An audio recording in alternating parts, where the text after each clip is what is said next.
Well, first off, I want to thank Tim Harman for being one that's interested in the history of our family and recording it. So many times now, younger generations, we've gotten where we just don't remember stuff like that. So I appreciate Tim coming down here and doing this. But this is what's behind me is probably one of the oldest structures that were originally built when this territory was bought from the Indians back in 1825 with the Treaty of Indian Springs, as the westward movement had just about gotten through Georgia. And it was the Treaty of 1825 was one of the last treaties that the Cherokee, and the creeks. This was the lower creeks that lived in here, and the treaty went when William McIntosh sold it to the federal government. The land was from the Flint River over to the Chattahoochee, from Albany up to Carrollton. And it included that area, which if you look at a map is a pretty good sized area. It was one of the largest. The Cherokees did have another piece in the northwest Georgia that was sold later than that, but it was one of the last ones sold to move over. That being said, they had a lottery that in 1827. So that means that they had to have, and they divided this territory up into land lots, all the way from the Flint over to the Chattahoochee. And the land lots was supposed to be 202 acres. That's what the lottery ticket said. I've got a copy of the lottery tickets here that a man sent to me that shows the 3 lottery tickets that were really part of, not all bought at the same time, but the lottery was given out at the same, but the land lots weren't bought at the same. The first lottery ticket was in land lot, which is directly north of this, the land lot 121. This is land lot 122, and the land lot south of us is which Tim's family came from, I'm gonna say, is 123. Merriman Harman the first left, we don't know exactly when he left up in Pittsburgh, North Carolina. That's where his family was. He and his younger brother, Zachariah the third, moved down. Zachariah stayed in Forsyth, Georgia, Monroe County, and that's where he stayed with his mother, their mother, Rebecca Petty. They didn't move on further west. Merriman Harman bought this land lot in 1828. April 1828 is when the deed. It had gone from whoever originally got the lottery was a ticket, paid $35 for the lottery ticket for 202 acres. No.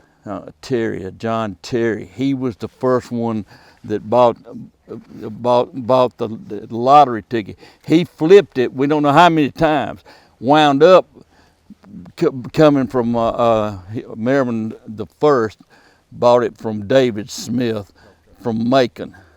And that was in April of, the deed was signed in April of 1828. So that's when the cabin we assume was originally started when he moved over here. So in 18, he built this. Actually, it begin with it was a loft, what they call a loft in a cabin. It wasn't a 2-story cabin. It was just a loft and then we don't know how many rooms that they had divided up in it, but this is the same size. In 1832, Merriman the first's son, Calvin, some call him James Calvin, on his headstone it's just Calvin at the cemetery up here. He bought the land lot below him in 1832. Merriman the first paid $400 or $2 an acre for the first one. That's what's on the deed. Calvin bought the next one. His son Calvin bought the one below him The one we're sitting on now, in 1832, and he paid $200 an acre.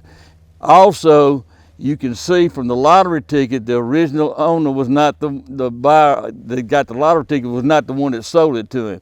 I've got the deed on that property too, and it came from another source. So it was kind of like it was just flipped, like they do properties now when they buy it. And then I don't have the dates on Tim's family when they, but his great grandfather, Luther Merriman, Luther Merriman was the brother of Calvin, and he was about 10 years younger than Calvin. So when Calvin moved here, he was 23 years old when we came on the property, and Luther Merriman was like 14.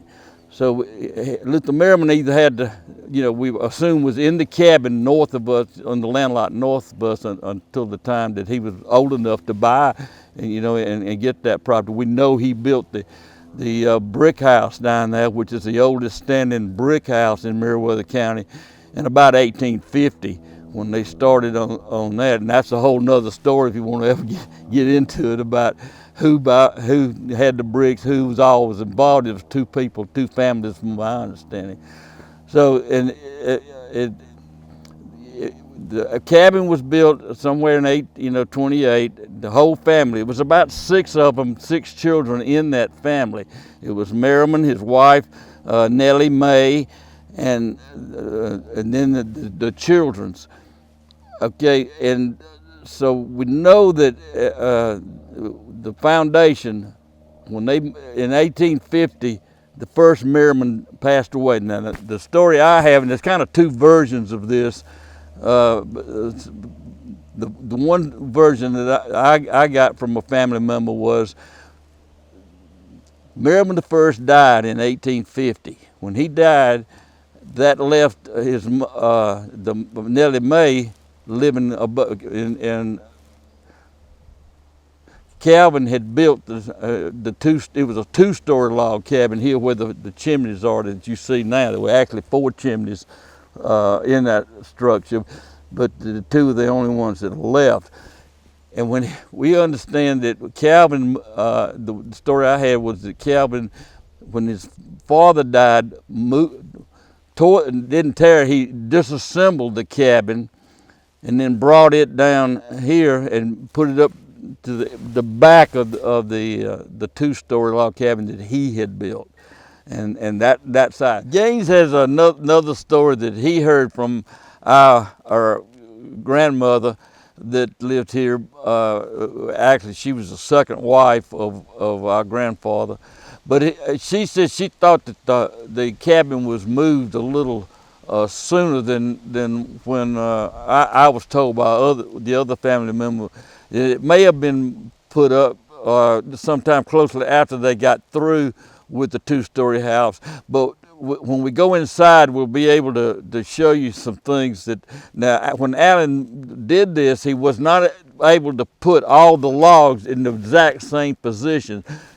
He found out that, and the reason we know it was disassembled was because you can see the hash marks on different logs and how they matched up.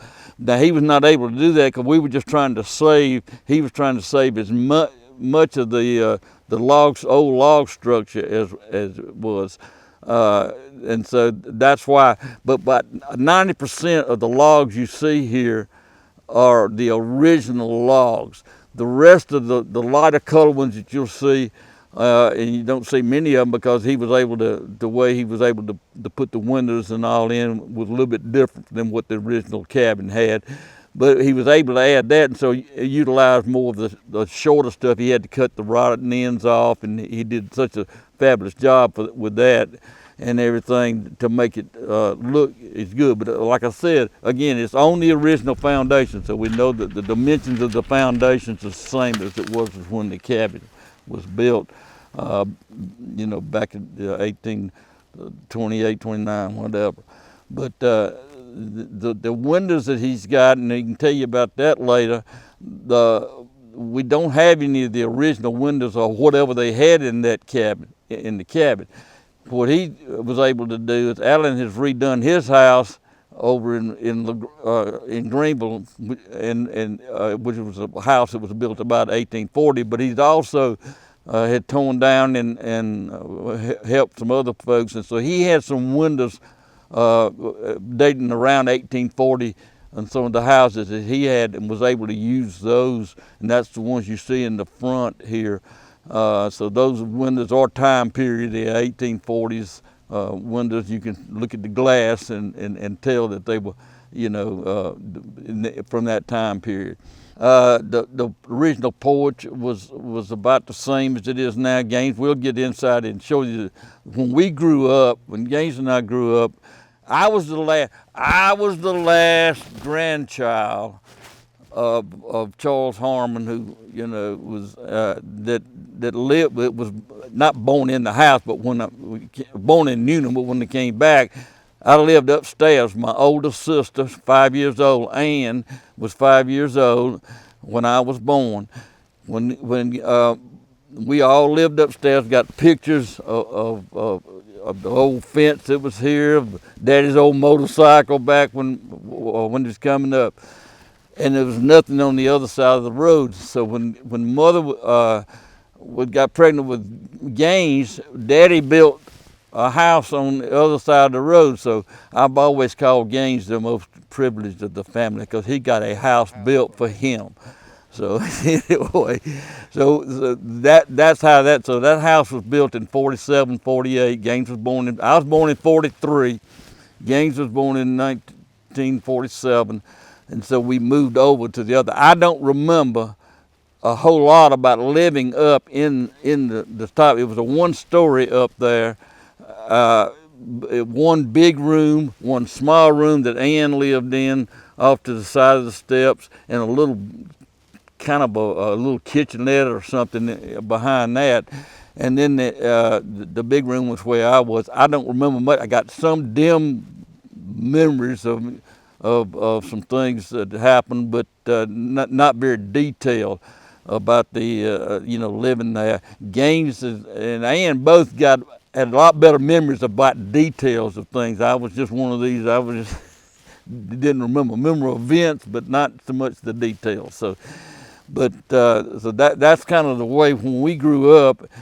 But our grandmother was still over here. And so we would come up. We called her a grandmother, although she was a second wife. We would come over and spend the night. Stay over here when our family would come down. Our uncle would come bring down his family, our first cousins, a double first cousins. Then we would stay over here. So we both spent a lot of time over here, and remember the old parts of whatever, about the house, where we slept, how we slept. Didn't have any heat in there. Had a coal fireplace, and that was the way it was when we grew up. Now, it did have some plumbing.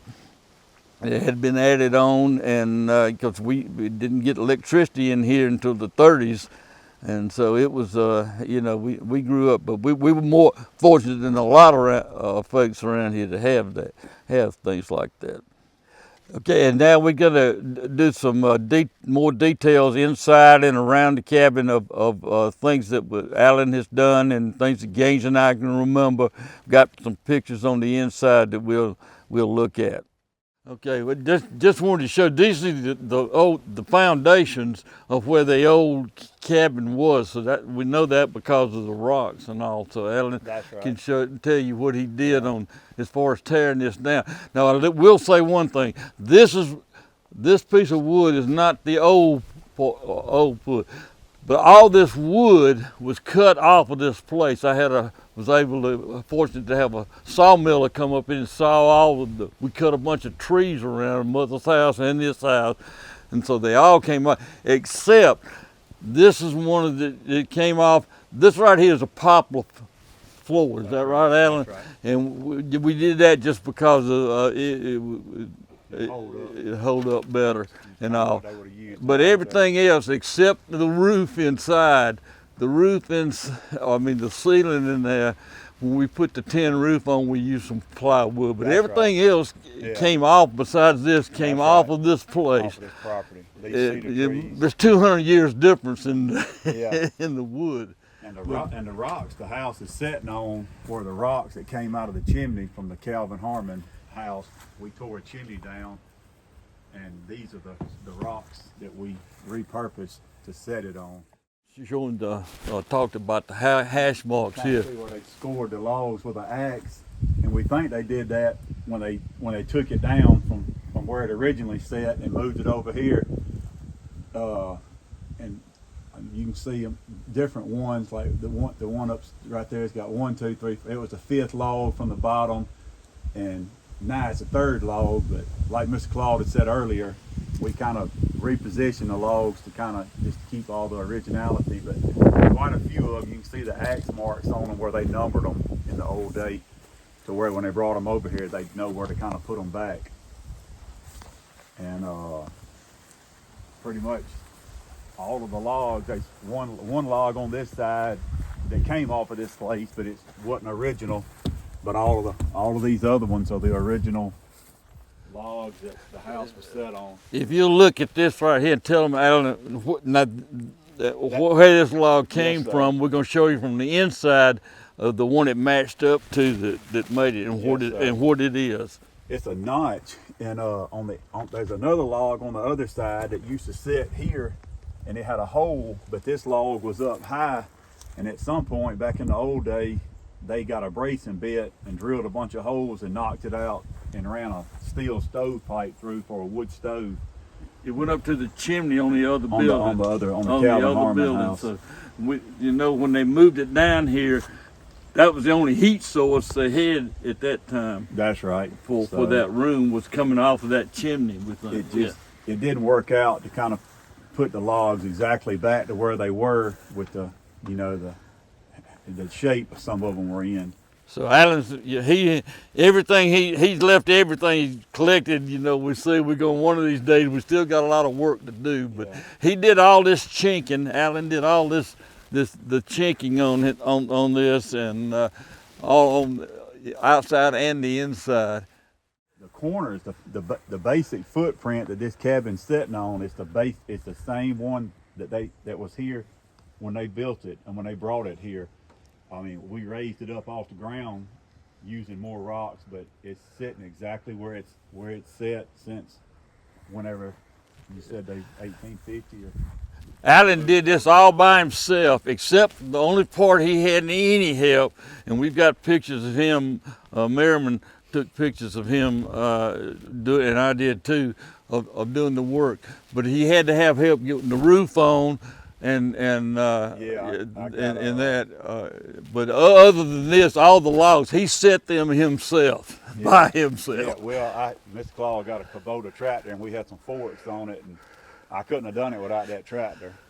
But and this is this is where he had we did it on the back side. All these logs are off of the place, but these are the original logs down here. All this down here had to be replaced because it had rotted, it had fallen on the floor. And the floor joists in this thing are just like the ones that were in it, but Mr. Claude had them cut. But if you see them, it's a continuous log that goes front to back, and they just flatten the top of it. I mean, they're huge, and like I said, we used a tractor to set them, but that's how it was originally built. The floor that was in it that had rotted, and we put it back. Mr. Claude got Mike Flenoy to cut them just like the ones that were there. Yeah, I had a guy with a portable sawmill parked it out here and cut all the lumber up for. We still got a bunch left we didn't use, but he cut all the trees up for. Now these doors, tell me about where these doors came from, man. The front door and the back door came off of an old house on the north end of Meriwether County on Panther Creek Road. It was built in the 1840s. It was just an old 4-room house, but the Dollar family lived there. And I tore it down for a cousin and a cousin's husband. And but the doors, they're period. They got all of the joints are pegged. There's no nails holding the doors together. So they're really old doors from another old you know, pioneer family on the other end of the county. That log we showed you all earlier on the other side that was kind of half moon notched, this log used to sit on top of it, and there was a hole about that big. And like I said earlier, the logs wasn't in the original place, but there used to be a chimney that sit right here in line with that one from the Calvin Harman house, and there was those logs set up here, and they had a wood pipe ran into them, steel pipe ran into them, so they could get heat into this cabin. And we took this chimney down that was here. It was just sandwiched up, and it was in bad shape, and it's like we said, but we repurposed the rocks up underneath the house, so they're still here. So now this window right here, you got out of the old kitchen part that was added later on. We think the old kitchen part, that building there, was jammed up against this with a little walkway in between it. It was probably added in the 1930s. We don't know for sure, but that's when the family started really farming big time. Cotton was after it came back, after the railroad had been pulled up and Bo Weevil had taken the cotton crop. Most of the older families had left. Our families decided, mine and the Luther Merriman families decided to stay here and make a go of it with most of the other families. But that's when that was probably built, because that is not a time period when this cabin was built. These rocks on these steps, they too came out of the chimneys that used to be here, just native stone, and just they were here, so just kind of used them. Now, what you see here, this right here was added later on. We've got a picture of the family in 1897 in front of the old part of the cabin. It didn't have these columns and all that you see now. We'll have to show you pictures, but it shows these two cedar trees.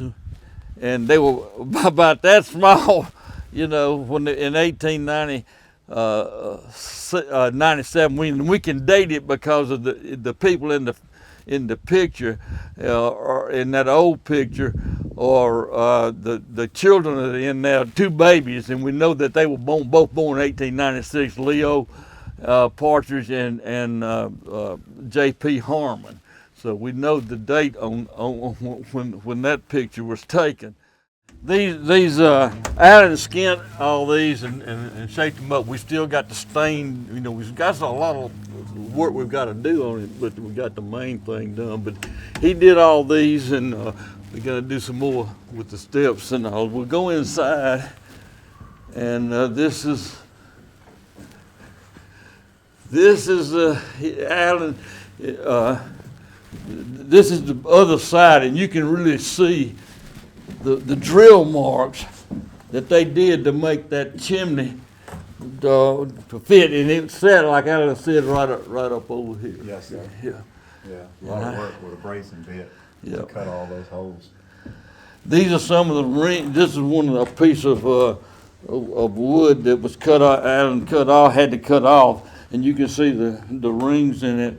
And I counted up to 125 rings on those, so we know that's pretty old. Yeah. And everything. Now, where did these windows come from, Al?